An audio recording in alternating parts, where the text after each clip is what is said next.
చావుకు 1,00,000 కారణాలన్నట్టు ఇప్పుడు టీడీపీ పచ్చ మీడియా టీడీపీ ఓటమికి చంద్రబాబు పతనానికి కారణాలను వెతికే పనిలో పడ్డారట. ఈ మేరకు టీడీపీలో ఆ పార్టీ ఘోర పరాజయం ఖాయమైందని ముఖ్య నేతల అంతర్గత సమావేశంలో డిసైడ్ అయినట్టు సమాచారం. తెలుగుదేశం పార్టీ ఒక అతుకుల బొంతగా విఫలమైందని టీడీపీ సీనియర్లు వాపుతున్నారు. ఇప్పుడు వారే టీడీపీ ఓటమికి కారణాలను వివరిస్తున్నారు.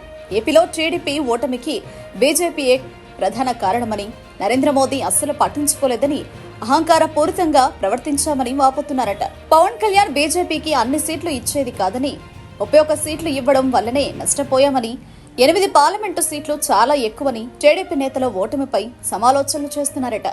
తెలుగుదేశం ఒంటరిగా పోటీ చేసి ఉంటే గెలిచి ఉండేదని అంటున్నారు.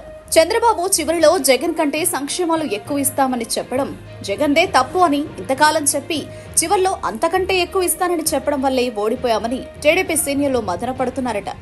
సంక్షేమ పథకాలతో శ్రీలంక అవుతుందని, ఇదే బాబు అని ఇప్పుడు అంతకంటే ఎక్కువ సంక్షేమ పథకాలు ప్రకటించడం చాలా మైనస్ అయిందని అంటున్నారట.